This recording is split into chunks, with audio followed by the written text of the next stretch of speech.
Hello and welcome back. Today I'm going to run through the long list of tasks ahead of me to restore my Volvo 740. In a previous video it gave it a much needed clean as it had been sat for 8 years. It looked like it had been dragged out of a bog. But now I've had a chance to look around the car and see what lies ahead. It's a lot. Let's start on the outside, shall we? Right, so to begin, I have done a few things on the car that needed urgent attention. First of all is the indicator lens, as that was completely smashed and I wanted to make sure the bulb holders didn't get damaged from the rain. Then I replaced the wiper blades, as the old ones were bare metal, where the rubber just completely perished and I didn't want the windscreens getting scratched. And then I patched up the exhaust with some gun gum and clamps because I had big rusty holes in the exhaust. And frankly, it sounded quite obnoxious with the engine running. So you'll see my handiwork when we get under the car later. So we're going to do a full loop just so I can point out how much work we're going to need to do. Starting with the bumper here, we've got some scuffs and a sizable hole. And we move on to the wheels. They're all corroded and the hubcaps are in need of a repaint. The front calipers seem to be locked up too, as it has been sat outside for so long. Then we move on to this door, which is scraped quite badly.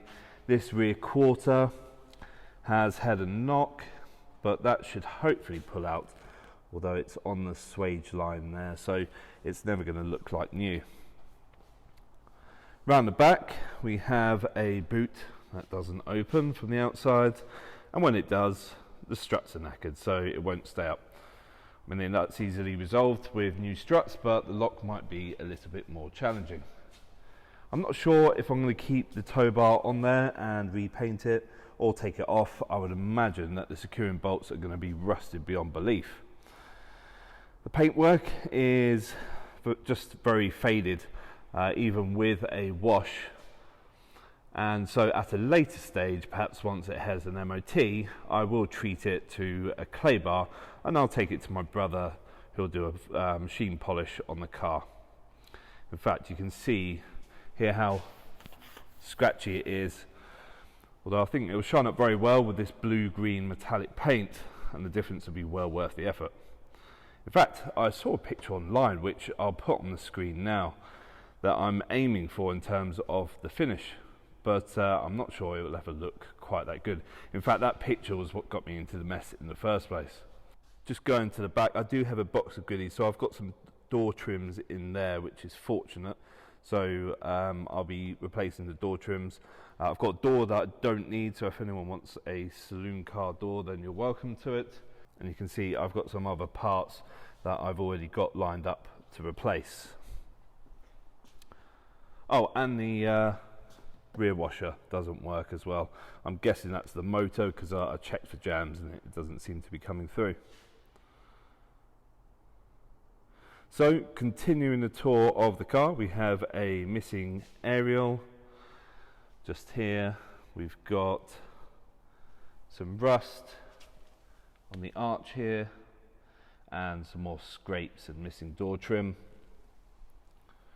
The wing mirrors could do with some back to black on them. Try and get them nice and shiny again. And then onto this front wing. Now I'm in two minds whether to repair it or and spray it, or just replace it completely. Although there don't seem to be too many front wings online to buy, and it's going to be especially hard to find one in this colour. Then we've got missing wiper blade here at the front. Got some tatty paintwork here on the splitter, if you can call it that.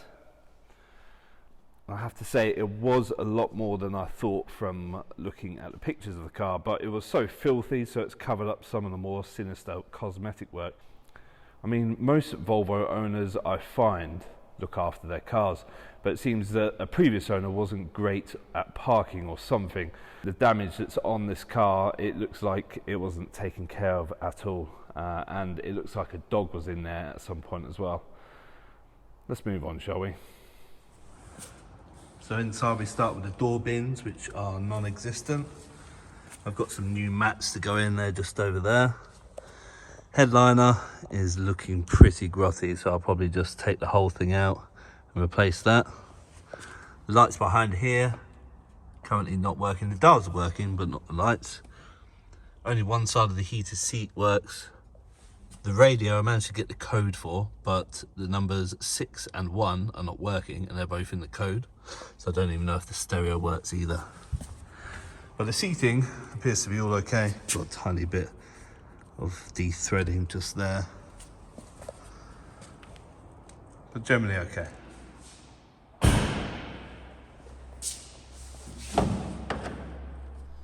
Onto the engine bay. It needs a good clean for sure. But what needs doing here? Well, I asked the guy selling the car, does it drive and run okay? Does it stop okay? And does it overheat? And they came back, and well, they lied basically. Does it drive and stop okay? Well, no, it doesn't, because you've got seized brakes, and that is immediately obvious as soon as you drive the car. Does it run okay? No, it idles as rough as you like, it loses power under load, and that exhaust was deafening before I plugged it up. It also had no coolant in it, because I'm guessing there's a leak in the system somewhere, probably from the water pump. And I'm sure they would have overheated whilst they had it running. And finally, it doesn't charge. It seems that the old alternator is kaput, so I'm going to have to get that out and see if I can get it running, perhaps put some new brushes or new regulator in there. And if not, I'll just have to replace it with a new one. Oh, and there seems to be quite a bit of oil coming from around this area, but I'm pretty sure that's just a new oil cap gasket. So I'm going to give it a full service, oil change, filter change, maybe try some new spark plugs. I'll also do the fuel filter just in case that's causing the rough idle. And then start ticking off some more of the other jobs.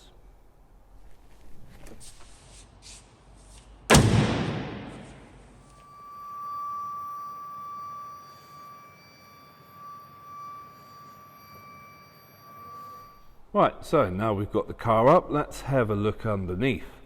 Starting at the front, it seems that whilst it's all very corroded under here, the bushes all seem to be in good order.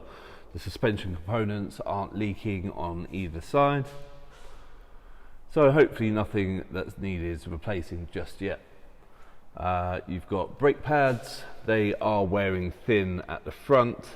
So at the same time as refurbishing the calipers, I'm going to replace the pads.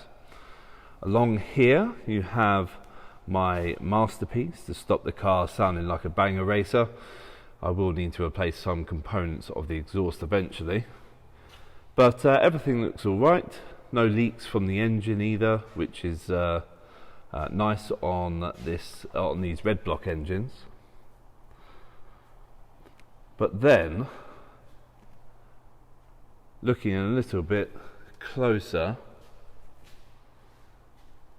dun dun dun, what is that? And it's on both sides. I mean, honestly, it's just rotted through. Again, I don't want to have to keep coming back to the seller, but he said there was a bit of rust on the arches, which we went through earlier. That's fine, but this, I mean, you can fit your whole hand through there. They can't say they didn't know about it either, because as we come along here, you can see they've chalked it in yellow, so they're well aware of it. I mean, that's the carpet through there. And there's fresh chalk marks around all the rust areas. And it doesn't stop there. There's some under there as well, and it's close to the chassis rail as well. So I think the best advice is that don't ever buy a car without seeing it. Yes, I know, what were you thinking? I wasn't thinking. Remember the picture. I was blinded by how fresh that car was. And also, don't buy a car this old unless you can weld. So I think once I've got the car running properly and the brakes done, looks like I'm going to need a MIG welder, or this is going to cost me quite a lot to get through an MOT. Oh well, you live and you learn.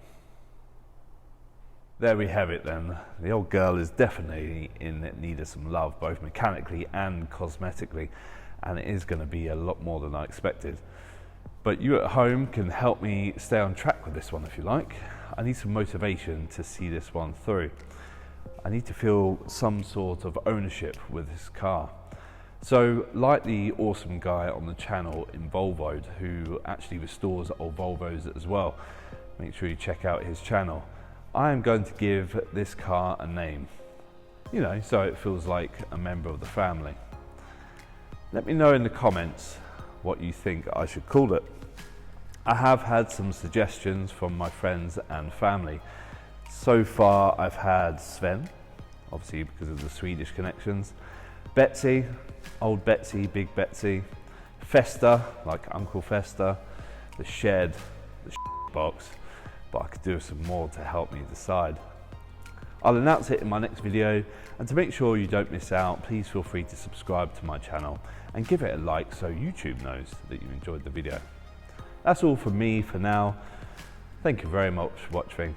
Bye bye.